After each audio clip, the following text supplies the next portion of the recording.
Start করছি, ভাবিনি blog করব, but I can not resist myself, এতটাই সুন্দর লাগছে জায়গাটা। তো আমরা চলতে চলতে গরুবাথান চলে এসেছি, সেটাও তোমাদেরকে দেখাচ্ছি। তোমরা জলের আওয়াজ মেবি শুনতে পাচ্ছ, খুব সুন্দর লাগছে জায়গাটা, তো তোমাদের সাথে শেয়ার করে দিচ্ছি। গরুবাথান যেতে হলে তোমাদের ডামটিং মোড় থেকে টার্ন নিতে হবে, যা লাভা যাওয়ার রাস্তায় পড়বে। এর নিয়ারেস্ট রেলওয়ে স্টেশন হলো নিউমাল জাংশন। তবে এই ব্লগটি কিন্তু অক্টোবরে বর্ষার একটি দিনে বানানো।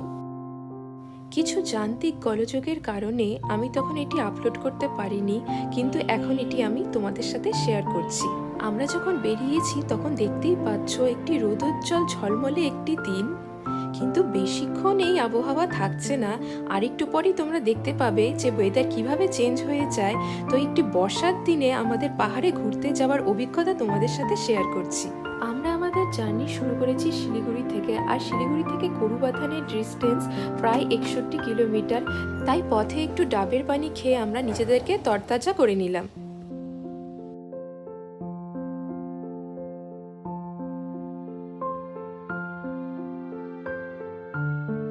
সবুজ চা বাগান ও গাছপালায় ঘেরা রাস্তাটি কতটা সুন্দর তোমরা দেখতেই পাচ্ছ।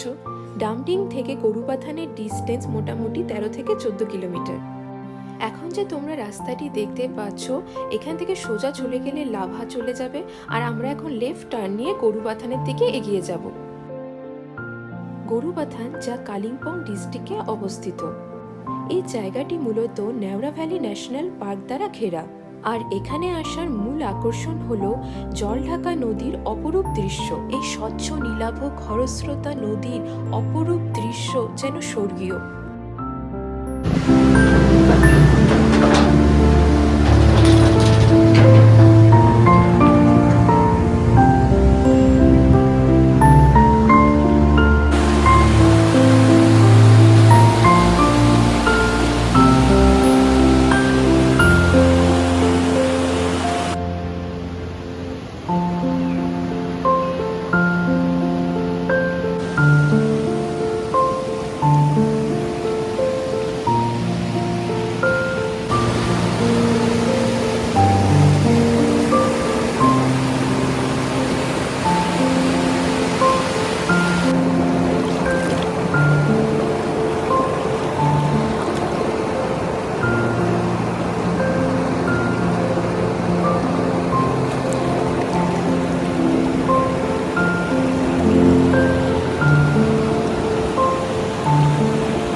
পাহাড় নদীর মাঝে অসম্ভব সুন্দর একটি জায়গা, এখানে আমরা একটু কিছুক্ষণ বসে রয়েছি।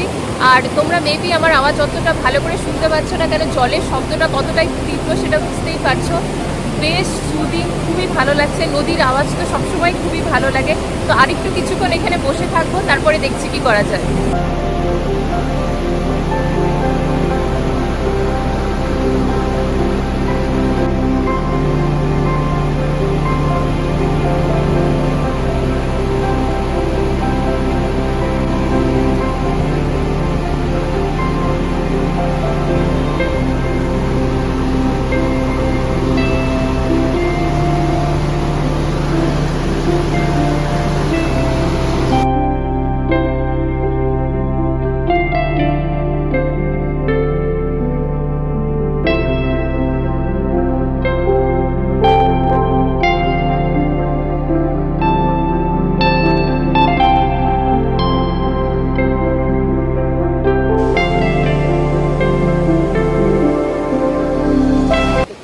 প্রথমবার এখানে এসে বেশ ভালো লাগলো।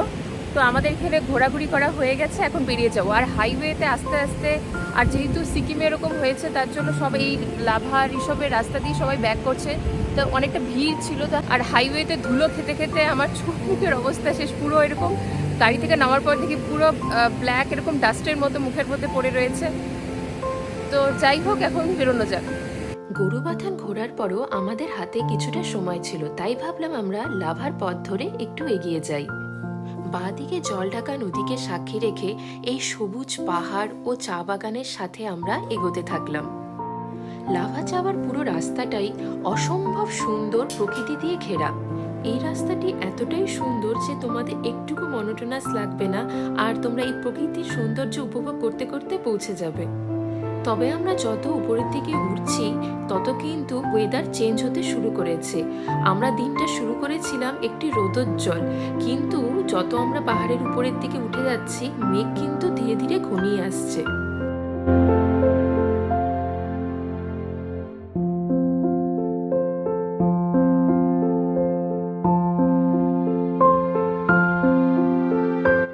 তো আমরা লাভা রাস্তা দিয়ে চলতে চলতে আম্বিকের যে টি গার্ডেন, আম্বিকের ওখানে কাছাকাছি পৌঁছে গিয়েছি, যদি আমি প্রোনাউন্সিয়েশন ভুল না করে থাকি আম্বিক। তো লাস্ট ইয়ারও এসেছিলাম এখানে, লাভাতে গিয়েছিলাম, তখন এই রাস্তাগুলো দিয়ে দিয়েছিলাম। তো 1 ইয়ার পর আবার এই রাস্তাগুলো এসে খুব ভালো লাগছে। এখানে একটা বুদ্ধ মন্দির ছিল, তো সেখানে আসলাম, সেটাও খুব সুন্দর।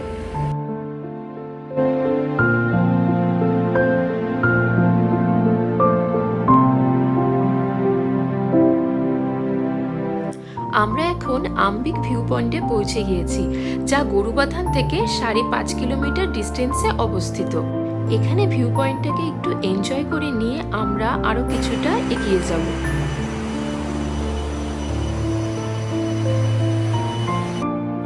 আর কিছুটা এগিয়ে গিয়েই আমরা একটি জায়গায় লাঞ্চের জন্য ব্রেক নিয়েছি। তবে পুরো রাস্তাটায় তোমরা কিন্তু সেরকম হোটেল বা রেস্টুরেন্ট পাবে না, বাট মাঝে মাঝে কয়েকটা ছোট্ট ধাবা টাইপের পেয়ে যাবে, যেখানে মোমো, ম্যাগি এগুলো পাওয়া যায়। লাস্ট টাইম যখন লাস্ট ইয়ারে এসেছিলাম এখানে লাভা রিসর্ট ঘুরতে, তখনও এই জায়গাটাই ম্যাগি খেয়েছিলাম, মোমো খেয়েছিলাম। তো আবার এখানেই একটু দাঁড়িয়েছি মেমোরিটাকে চেরিশ করার জন্য, তো এখানেই মোমো খাবো। বাট আজকে উপরের দিকে উঠতে, যখন শিলিগুড়ি থেকে বেরিয়েছিলাম তখন তো ওয়েদার খুবই ভালো ছিল, ঝলমলে রোদ ছিল। বাট যত উপরে উঠছি তখন ততটা একটু ক্লাউডি হয়ে যাচ্ছে আর ঝিরিঝিরি বৃষ্টি হচ্ছে। বাট লাস্ট ইয়ার যখন এসেছিলাম তখন ওয়েদার একদম পরিষ্কার ছিল, ক্লিন ছিল। তো এখান থেকে আমরা ম্যাগি খেয়ে নিব, তারপরে দেখি আমরা আরও উপরে যাবো না ব্যাক করবো, তারপরে দেখছি, কারণ ওয়েদারটা খারাপ হয়ে যাচ্ছে। এই ফাস্ট ফুড কর্নার যে ছোট্ট ধাবাটি দেখছো রোড সাইডে, এখানে কিন্তু ম্যাগিটা ভীষণই ডেলিশিয়াস বানায়। লাস্ট টাইম যখন এসেছিলাম তখন খেয়েছিলাম, তখনও ভালো ছিল, আজকেও খুবই টেস্টি বানিয়েছে। বাট ভাই পরে একটা থুকপা অর্ডার করেছিল, সেটা অতটা ভালো ছিল না। বাট মোমোটা ডেফিনেটলি তোমরা আসলে এখানে ট্রাই করতে পারো।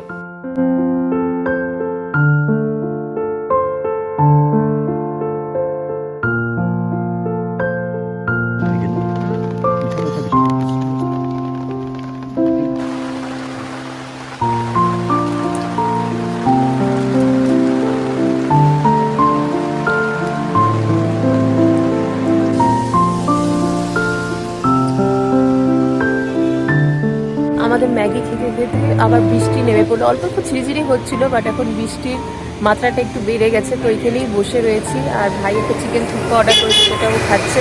আমি একটা চা অর্ডার করেছি, সেটা আসবে। তো দেখি একটু বৃষ্টিটা পড়লে কী করা যায়।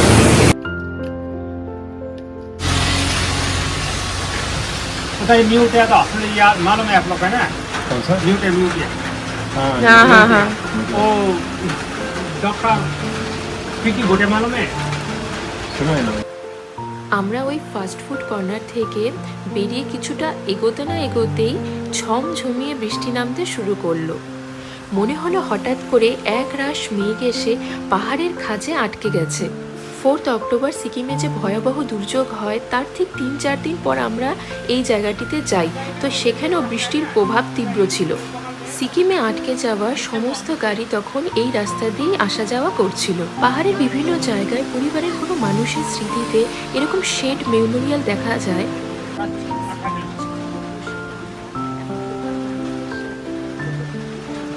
আমরা প্রায় আধা ঘন্টার ওপরে এই শেডে বসে আছি, তখন থেকে বসেই রয়েছি। বৃষ্টি হয়েই যাচ্ছে, আরও বাড়ছে কমছে, বাট বৃষ্টি হয়েই যাচ্ছে। বাট শেডে বসে বৃষ্টিটা দেখতেও বেশ মজা লাগছে, ভালোই লাগছে বৃষ্টি দেখতে। বাড়ি কীভাবে পৌঁছাবো কিংবা আগে কী করে যাবো তার কোনো আতাপাতা নেই, বাট এখানে বসে বসে বৃষ্টি দেখতে বেশ ভালো লাগছে। আমরা এখানে ঘন্টা 3 আটকে পড়ার পর আর লাভার দিকে যাইনি, কারণ লাভার দিকে আরও বৃষ্টি হচ্ছিল। তাই আমরা ডিসাইড করলাম আমরা আবার শিলিগুড়ি ফিরে যাব। লাভা যেতে পারলে আজকে আমরা লাভাতেই নাইট স্টে করতাম, বাট এই ট্রিপে আর করা হচ্ছে না। তাই এই বৃষ্টি ভেজা পথ ধরে আমরা বাড়ির পথেই এগিয়ে চলেছি। তখনও কিন্তু ঝিরিঝিরি বৃষ্টি হয়েই চলেছে।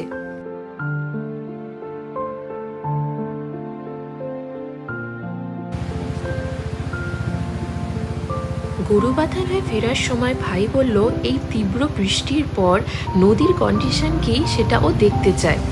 গিয়ে দেখলাম কিছুক্ষণ আগের স্বচ্ছ নীলাভ সবুজ সেই জল ঘোলাটে হয়ে অনেক ভয়ঙ্কর হয়ে উঠেছে।